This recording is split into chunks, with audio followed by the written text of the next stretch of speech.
ಮಹರ್ಷಿ ಪತಂಜಲಿ ಯೋಗ ಪ್ರತಿಷ್ಠಾನ ರಾಮದುರ್ಗ ಹಾಗೂ ವಿವಿಧ ಸಂಘಟನೆಗಳ ಸಹಯೋಗದಲ್ಲಿ ರಾಮದುರ್ಗ ಪಟ್ಟಣದ ಶ್ರೀ ಬಸವೇಶ್ವರ ಶಾಲಾ ಆವರಣದಲ್ಲಿ ವಿಶ್ವ ಯೋಗ ದಿನಾಚರಣೆಯನ್ನು ಆಚರಿಸಲಾಯಿತು.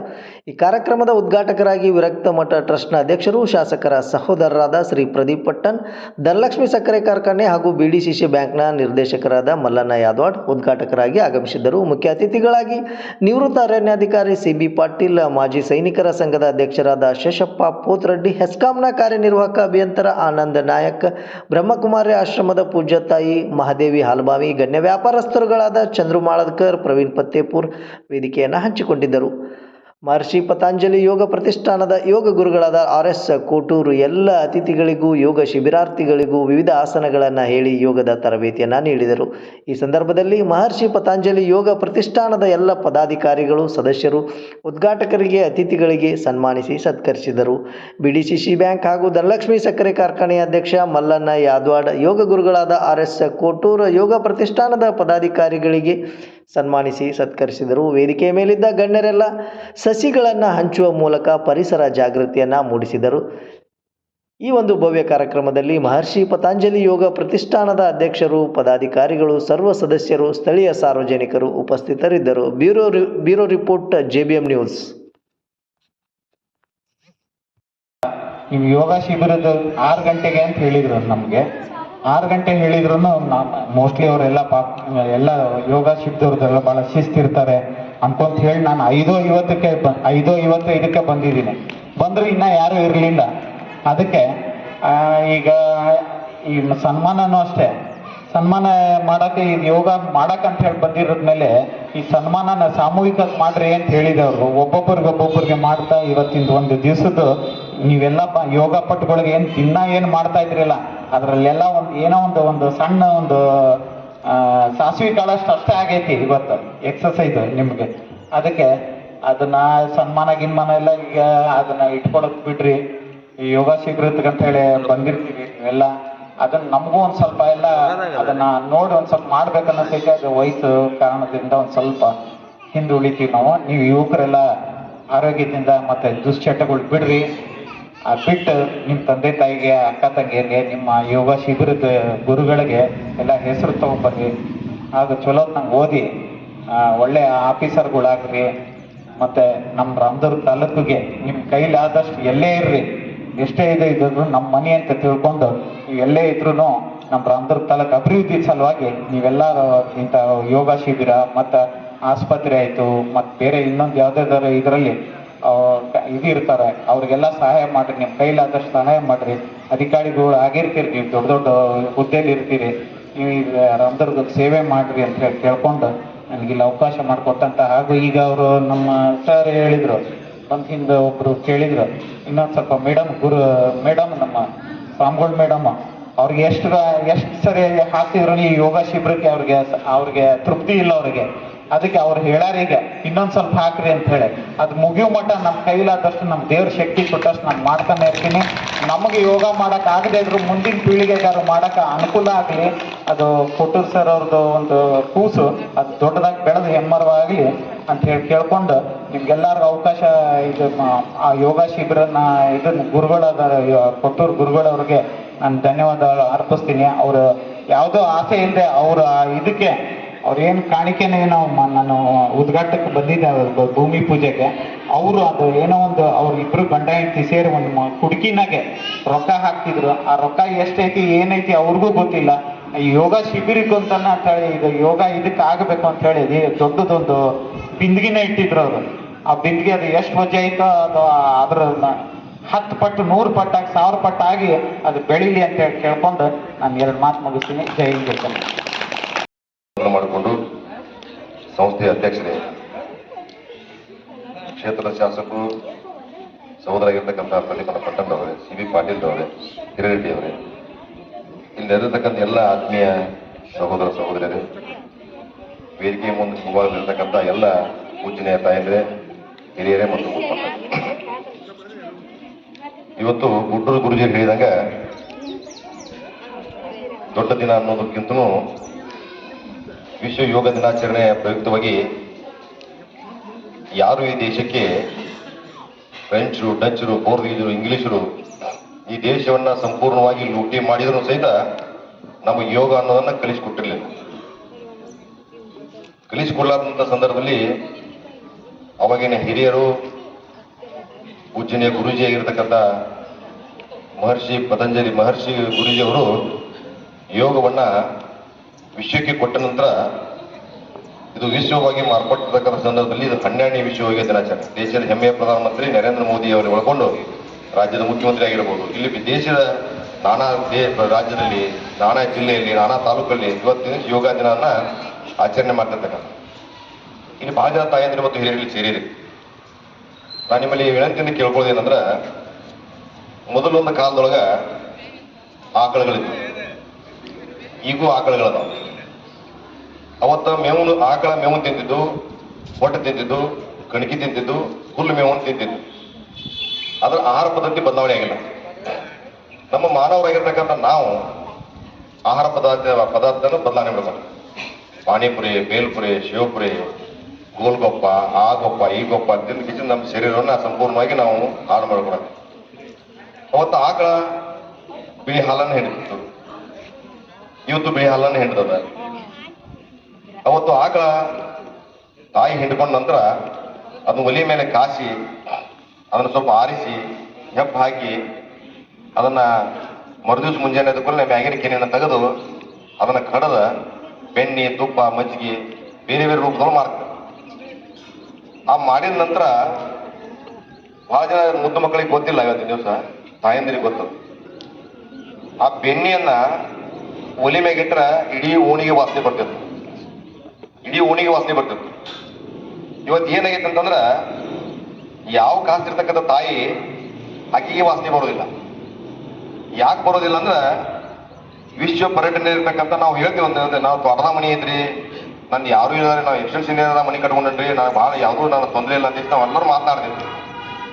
ಆದ್ರೆ ಇವತ್ತಿನ ಪರಿಸ್ಥಿತಿ ಏನಾಗೈತೆ ಅಂದ್ರೆ 62% ಮಾತ್ರ ಉತ್ತಮವಾಗಿರ್ತಕ್ಕಂಥ ಗಾಳಿ ಮತ್ತು ವಾತಾವರಣ. ಅಂತ ಗುರುಗಳು ಸಿಕ್ಕಾರ ಅಂತಂದ್ರೆ ಇವತ್ತಿನ ದಿವಸ ನಾವು ಯೋಗವನ್ನು 5 ದಿವಸ ಕೊಟ್ಟಿರ್ತಕ್ಕಂಥದ್ದನ್ನ ನಾವು ಯಾರು ಮನೆಯೊಳಗೆ ಹೋಗಿ ಮರೆಯುವಂತ ಆಗ್ಬಾರ್ದು. ನಾವು ಮನೆಯೊಳಗೆ ಅಟ್ಲೀಸ್ಟ್ ಮನೆಯೊಳಗೆ ಮಾಡ್ಬೇಕು. ಈ ಕೆಟ್ಟಿರ್ತಕ್ಕಂಥ ಏನಾಯ್ತಲ್ಲ ಅದನ್ನ ನಾವು ಯೋಗದ ಮುಖಾಂತರವಾಗಿ ಶರೀರನ್ನ ಸದೃಢಗೊಳಿಸಬೇಕು ಅನ್ನುವಂಥದ್ದನ್ನ ನಾನು ಇಲ್ಲಿ ಹೇಳಿಕೆ ಇಷ್ಟಪಡ್ತೇನೆ. ಅದಕ್ಕೆ ದಯವಿಟ್ಟು ಏನಂದ್ರೆ, ಈಗ ಯೋಗ ಗುರು ಆಗಿರ್ತಕ್ಕಂಥ ಕೊಟ್ರು ಗುರುಜಿ ಆಗಿರ್ಬೋದು, ಇಲ್ಲಿ ಪ್ರತಿಷ್ಠಾಪನಾ ಅಧ್ಯಕ್ಷ ಆಗಿರ್ಬೋದು, ಉಪಾಧ್ಯಕ್ಷರು, ಸಿಬ್ಬಂದಿ ಆಗಿರ್ಬೋದು, ಅವರೆಲ್ಲರ ಶ್ರಮವನ್ನು ವಹಿಸಿ ಇವತ್ತಿನ ದಿವಸ ಯೋಗ ಭವನವನ್ನು ಕಟ್ಟಲಿಕ್ಕೆ ಇದ್ದಾರೆ.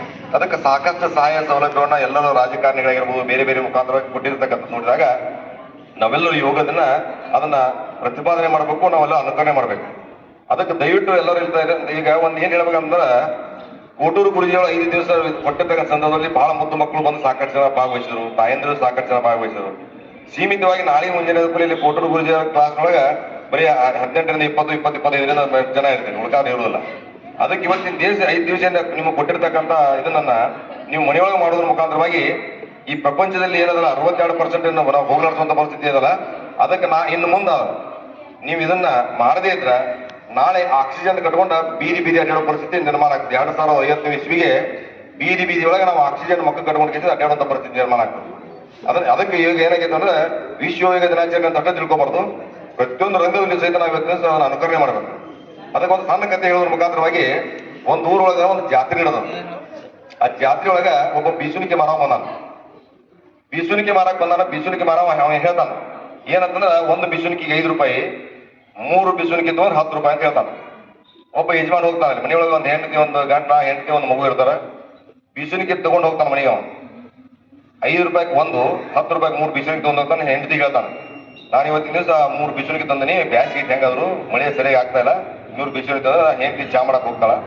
ಆ ಚಾ ಮಾಡ್ಕೊಂಡು ಬರ್ಬಿಡೋದು, ಆ ಬೀಸುಣಿಕೆಯನ್ನ ಬೀಸ್ಕೊಳಕ್ ಚಾಲು ಮಾಡ್ತಾನ. ಬೀಸ್ಕೊಳಕ್ ಚಾಲು ಮಾಡಿದಾಗ ಆ ಬೀಸುಣಿಕೆ ಒಂದೊಂದು ಪಕ್ಕಳಿಗಳು ಅದನ್ನ ಬಿಚ್ತಾನ. ಬಿಚ್ಚಿದ ನಂತರ ಬೀಸ್ಕೊಳಕ್ ಚಾಲು ಮಾಡ್ತಾನ. ಒಂದೊಂದು ಪಕ್ಕಳಿಗಳ ಬಿಚ್ಚಿ ಕೆಳಗೆ ಬೀಳ್ತಾವ. ಕೆಳಗೆ ಬಿದ್ದ ಹೆಂಡತಿ ಚಾ ತಗೊಂಡ್ಬರ್ತಾವ. ಏನ್ರಿ 5 ರೂಪಾಯಿಗೆ 1, 10 ರೂಪಾಯಿ 3 ಅಂತ ಬೀಸುಣಿಕೆ ತಂದಿರಿ, ಮನೆಗೆ ಹೊರಗಡೆ ಒಂದೊಂದೊಂದು ಪಕ್ಕಳಿಗಳ ಬಿಚ್ಚಿ ಹೊಂಟು, ಅದಕ್ಕೆ ನೀ ಏನು ರೊಕ್ಕ ಅಂದ್ರೆ ಏನ್ ಪೇಮೆಂಟ್ ಹೊಳ್ಳಿ ಹೋಗಿ ಕೊಟ್ಟ ನಾನು ರೊಕ್ಕ ಸುಮಾರು ಹೇಳಿ ಕಳಿಸ್ತಾನೆ. ಆ ಬೀಸುಣಿಕೆ ಅಂತ ಅವ ಮಾನವನಂತೆ ಮತ್ತೆ ಹೋಗ್ತಾನೆ. ಅವ ಬೀಸುಣಿಕೆ ಮಾನವನಂತೆ ಹೋಗಿಸಿದ ಅವ್ ಹೇಳಿರ್ತಾನ ಅವ ಕೊಡೋತ್ನಾಗ, 1 ಬೀಸುಣಿಕೆ 5 ರೂಪಾಯಿ, 3 ಬೀಸುಣಿಕೆಗೆ 10 ರೂಪಾಯಿ, 100 ವರ್ಷ ಗ್ಯಾರಂಟಿ ಅಂದಿರ್ತಾನ. 100 ವರ್ಷ ಗ್ಯಾರಂಟಿ ಕೊಟ್ಟಾನ. 1 ನಿಮಿಷ ಪಕ್ಕಳಿಗಳ ಬಿಚ್ಚೋದು ಅದಕ್ಕೆ ಏನು ಮಾಡೋದಿಲ್ಲ ಅಂತ ದೇಶದಾಗ ಹೇಳಿದಾಗ ಆ ಬೀಸಣಿಗೆ ಮಾರುವಂತೆ ಹೋಗ್ತಾನೆ. ಹೋದ್ಮೇಲೆ ಯಜಮಾನ ಆಗಲೇ ಬೀಸಣಿಗೆ ಹೋಗಿದ್ದೀನಿ, ಒಂದು ಬೀಸಣಿಗೆ 5 ರೂಪಾಯಿ, 10 ಬೀಸಣಿಗೆ 10 ರೂಪಾಯಿಗೆ 3 ಬೀಸಣಿಗೆ ಕೊಟ್ಟು ನಮ್ಮ ಮನೆಗೆ ಹೋಗಿ ಬೀಸ್ ಹೊಡೆದನ ಒಂದೊಂದು ಪಗಳಿಗಳು ಬಿಚ್ಚು ಬಿಚ್ಚು ಅದು ಅದಕ್ಕೆ ಹೆಂಗಿದೆ ಅಂತ ಕೇಳಾಕತ್ತಿಲ್ಲ. ಸಾಹೇಬ್ರ ನಾ ಕೊಟ್ಟದ್ದು ನಿಮಗೆ 3 ಬೀಸಣಿಗೆ ಕೊಟ್ಟಿನಿ, ಆದ್ರೆ ಬೀಸ್ಕೊಳಕ್ ನಿಮಗೆ ಬಂದಿಲ್ಲ. ಅದು ಯಾಕೆ ಬೀಸ್ಕೊಳಕ್ ಬಂದಿಲ್ಲ ಅಂದ್ರೆ 100 ವರ್ಷ ಗ್ಯಾರಂಟಿ ಕೊಟ್ಟು ನಾವು ನೋಡ್ರಿ ನೀವು ಅಂತ ನಾವು ಇಲ್ಲಪ್ಪ ನೀ ಹೇಳಿದ್ರು ನಾನು ತೊಗೊಂಡೋಗಿ ನಾನು ಅದಕ್ಕೆ ಬೀಸಣಿಕೆಯನ್ನ ಬಿಚ್ಚ್ರಿ ಹಿಂಗೆ ಹಿಡೀರಿ ಹಿಂಗೆ ಗೋನ್ ಅಳಿಗಾಡಿಸಿ 100 ವರ್ಷ ಗ್ಯಾರಂಟಿ ಅಂತ. ಅಂದ್ರೆ ನಾ ಇದನ್ನ ಯಾಕೆ ಹೇಳಿನಿ ಅಂದ್ರೆ ಇದು ಬೀಸಣಿಕೆ ಮುಖಾಂತರವಾಗಿ ನೀವು ಇಲ್ಲಿ ಕಲ್ತಿರೋದನ್ನ ಮನೆಗೆ ಹೋಗ್ಬಿಡೋದು ಮರತ್ರ ಅಂದ್ರೆ ಆ ಗುರುಜಿಗೆ ಬೆಲೆ ಸಿಗ್ಲಾರ್ದಂಗೆ ಆಗ್ತದೆ. ಅದಕ್ಕೆ ಇದನ್ನ ಕತ್ತೀರಿ ನಾನು. ಆ ಗುರುಜಿ ಕೊಟ್ಟಿರ್ತಕ್ಕಂಥ ಒಂದು ಫ್ರೀಯಾಗಿ ಕೊಟ್ಟಿರ್ತಕ್ಕಂಥ ನಮಗೆ ಏನಪ್ಪ ಅಂದ್ರೆ ಇವತ್ತ ನಾವು ಎಲ್ಲರೂ ಇವತ್ತು ದಿವಸ ಫ್ರೀಯಾಗಿ ಕೊಟ್ಟಿರ್ತಕ್ಕಂಥದನ್ನ ನಮ್ಮ ಆಲಸ್ಯವಾಗಿ ಮಡಿತೀವಿ, ರೊಕ್ಕ ಕೊಟ್ಟಿದ್ದನ್ನ ಭಾಳ ಜೋಪಾನ ಇಡೋತೀವಿ. ಮೊನ್ನೆ ನಮ್ಮ ಇದ್ರದ್ದು ಔಷಧ ಕೊಟ್ಟಾರ, ಒಬ್ಬೊಬ್ಬರು ಮನೆಯೊಳಗೆ ಹೋಗಿಟ್ಟಾರ. ಅದು ಮನೆಯೊಳಗೆ ಯಾಕಿಟ್ಟಾರ ಅಂತಂದ್ರೆ ಮುಂದಿನ ವರ್ಷ ಯೋಗ ಬರೋದ್ನಾಗ ಅದು ನೆನಪಾಗ್ತದೆ. ಆ ಡೇಪಿ ಮುಂದಿನ ವರ್ಷ ಬರೋದ ನೆನಪಾಗ್ತದೆ. ಅದು ಆರೋಗ್ಯದಲ್ಲಿ ಏರ್ಪೇರ್ ಆಗ್ತಾವ ಅನ್ನೋದನ್ನ ನೋಡ್ಬೇಕಲ್ಲ ನಾವು ಮನೆ ಬಗ್ಗೆ. ನಾನು ಕೊಟ್ಟ ಮ್ಯಾಗ ನಾವು ಇವತ್ತು ಮರುದಿವಸದಿಂದ ಚಾಲೂ ಮಾಡಿರೋದನ್ನು ಸ್ವಲ್ಪ ಆರೋಗ್ಯದಲ್ಲಿ ಏರ್ಪೇರ್ ಆಗ್ತದೆ ಅನ್ನೋದನ್ನ ಇನ್ನೊಂದು 2 ದಿವಸಕ್ಕೆ ಗೊತ್ತಾಗ್ತದೆ. ಅದಕ್ಕೆ ದಯವಿಟ್ಟು ಅದನ್ನ ನೀವು ಅದನ್ನ ತೆಗೆದುಕೊಳ್ಬೇಕು. ಜೊತೆಗೆ ಅದ್ರ ಆಯ್ತಂತಂದ ಮ್ಯಾಗ ನಮ್ದಿಲ್ಲಿ ನೇಕಾರ್ಪೇಟೆ ಒಳಗೆ ಅದು ಆಸ್ಪತ್ರೆ ಅದ, ಅಲ್ಲಿ ಹೋಗಿ ತಗೊಂಡ್ರು ಸಹಿತ ಫ್ರೀಯಾಗಿ ಕೊಡ್ತಾರ. ಆ ಮನೆಯೊಳಗೆ ಆತಂತಂದ್ರ ಅಲ್ಲಿ ಆಗೈತೆ ಡೇಪಿ ಅಂತಂದ್ರೆ ನೀವು ಹೇಳಿದಂದ್ರೆ ಅವ್ರು ಫ್ರೀಯಾಗಿ ಮತ್ತೆ ತಲುಪಿಸುವಂತ ವ್ಯವಸ್ಥೆ ಮಾಡ್ತಾರೆ. ಅದಕ್ಕೆ ದಯವಿಟ್ಟು ಆರೋಗ್ಯದ ಬಗ್ಗೆ ಲಕ್ಷಣವನ್ನು ವಹಿಸಿ ಬರುವಂತ ದಿನಮಾನಗಳಲ್ಲಿ ಆಕ್ಸಿಜನ್ ನಮಗೆ ಬೇಕಾಗಿರ್ತಕ್ಕಂಥ ಆಕ್ಸಿಜನ್ ಯೋಗದಿಂದ ತೆಗೆದುಕೊಳ್ಳುವಂತ ಒಂದು ವ್ಯವಸ್ಥೆ ಆಗ್ಬೇಕು ಅನ್ನುವಂಥದ್ದನ್ನ ಜೊತೆಗೆ ಇವತ್ತು ಕರೆಸಿ ಮಾತನಾಡೋ ಅವಕಾಶ ಮಾಡಿಕೊಟ್ಟಿರ್ತಕ್ಕಂಥ ಯೋಗ ಪ್ರತಿಷ್ಠಾನದ ಎಲ್ಲ ಗೌರವಾನ್ವಿತ ಸದಸ್ಯರಿಗೂ ಅಭಿನಂದಿಸುತ್ತಾ ನಾನು ಮಾತು ಮುಗಿಸ್ತೀನಿ. ಜೈ ಜೈ ಕರ್ನಾಟಕ. ಸದುಪಯೋಗಗಳ ಬಗ್ಗೆ ಈ ಒಂದು ಸ್ಲೋಗನ್ ಐತಿ. ಯೋಗ ಮಾಡುವುದರಿಂದ ಮಾನವನ ಪ್ರತಿ ದೇಶದಲ್ಲಿನೂ ಎಂಥ ವಯಸ್ಕರನಿದ್ರೂ ಅವನು ಮಾನಸಿಕವಾಗಿ ದೈಹಿಕವಾಗಿ ಸದೃಢವಾಗಿ ಇರ್ತಾನ ಅನ್ನುವಂಥ ಒಂದು ಮಹತ್ವವನ್ನ ಎಲ್ಲರಿಗೂ ಅರಿವು ಮೂಡಿಸುವ ಸಲುವಾಗಿ ಸ್ಲೋಗನ್ ಅನ್ನ ಯೋಗ ಫಾರ್ ಹೆಲ್ದಿ ಏಜಿಂಗ್ ಅನ್ನುವಂಥ ಒಂದು ಸ್ಲೋಗನ್ ಈ ವರ್ಷ ಮಾಡಿದ್ದಾರೆ. ಇಲ್ಲಿ ರಾಮದುರ್ಗದಲ್ಲಿ ಯೋಗಕ್ಕೆ ಕೊಡುವಂಥ ಮಕ್ಕಳನ್ನ ನಾನು ಸುಮಾರು ಎಲ್ಲ ತಾಲೂಕುಗಳನ್ನ ತಿರುಗಾಡ್ತಾ ಇರ್ತೀನಿ. ಇಲ್ಲಿ ಅಂತ ಒಂದು ಇಂಟ್ರೆಸ್ಟ್ ಅಭಿರುಚಿ ಯೋಗದ ಮಹತ್ವವನ್ನು ಅರಿತುಕೊಂಡ ಬೇರೆ ತಾಲೂಕು ನಮ್ಮ ಜಿಲ್ಲೆಯಲ್ಲಿ ಅದು ಇಲ್ಲ ಅನ್ನಿಸ್ತದೆ. ಅದು ನಿಮ್ಮ ಭಾಗ್ಯ. ಇಂಥ ಒಬ್ಬ ಕೋಟೂರು ಗುರುಗಳಂತವರು ಇಲ್ಲಿ ಸಿಕ್ಕದ್ದು ಅವರು ತಾಲೂಕಿನವರು. ಅವ್ರ ತಾಲೂಕಿನಾಗ ಇಂಥದ್ದೊಂದು ಯೋಗದ ಮಹತ್ವವನ್ನ ಅಷ್ಟು ತಿಳ್ಕೊಂಡವ್ರು ಇರ್ಲಿಕ್ಕೆಲ್ಲ ನಮ್ಮ ರಾಮದುರ್ಗ ತಾಲೂಕಿಗೆ ಅವರು ಒಂದು ಮಹತ್ವದ ಕೊಡುಗೆಯನ್ನು ಕೊಟ್ಟಿದ್ದಾರೆ. ಅವರ ಒಂದು ಈ ಏನು ಯೋಗ ಕಲಿಸ್ತಾರೆ ಎಲ್ಲ ಮಕ್ಕಳು ಇವತ್ತಿನ ಯುವಕರು ಆ ಯೋಗವನ್ನು ತಮ್ಮ ಜೀವನದಲ್ಲಿ ಅಳವಡಿಸಿಕೊಂಡ ತಮ್ಮ ಮಾನಸಿಕವಾದ ಆರೋಗ್ಯ ದೈಹಿಕವಾಗಿ ಸಾಮರ್ಥ್ಯವನ್ನು ಪಡೆದ ಈ ದೇಶದ ಒಂದು ಒಳ್ಳೆಯ ಪ್ರಜೆಯಾಗಿ ಬೆಳೀಲಿ.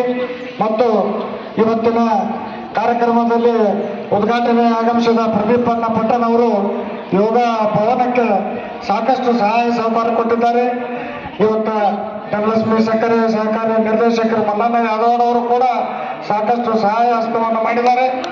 ಎಲ್ಲರೂ ಸೇರಿ ಒಂದು ಒಳ್ಳೆಯ ಯೋಗ ಭವನವನ್ನು ನಿರ್ಮಾಣ ಮಾಡಿ ಇತಿಹಾಸವನ್ನು ಸೃಷ್ಟಿಸೋಣ ಅಂತ ಹೇಳಿ ಇನ್ನೊಮ್ಮೆ ಎಲ್ಲರಿಗೂ ನಮಸ್ಕರಿಸುತ್ತಾ 2 ಮಾತು ಮುಗಿಸ್ತೇನೆ.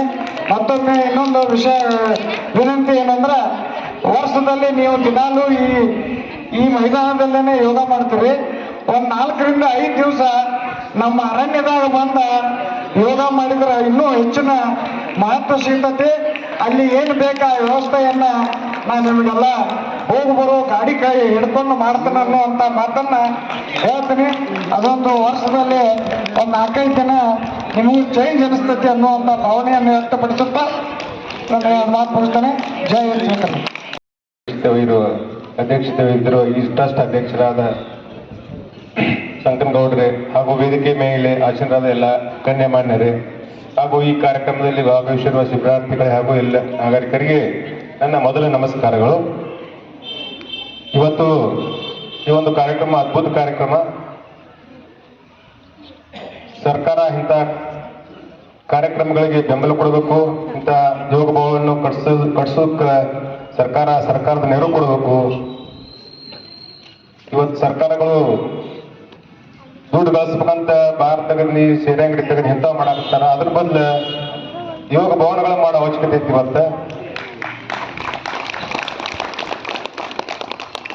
ಇವತ್ತ ಸರ್ ಹೇಳಿದ್ರು, ಸಿ ವಿ ಪಾಟೀಲ್ ಸರ್ ಹೇಳಿದ್ರು ಆಗಲೇ,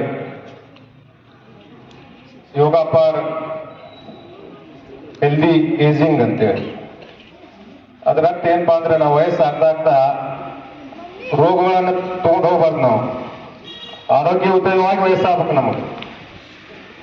ಈಗ ನಂದ ಉದಾಹರಣೆ ಕೊಡ್ತೀನಿ. ನಮ್ಗೆ 60 ವರ್ಷ ಆದ್ರೂ ಇದುವರೆಗೆ ಯಾವ ಗುಳಿಗೆ ತೊಗೊಳೋದು ನಾನು.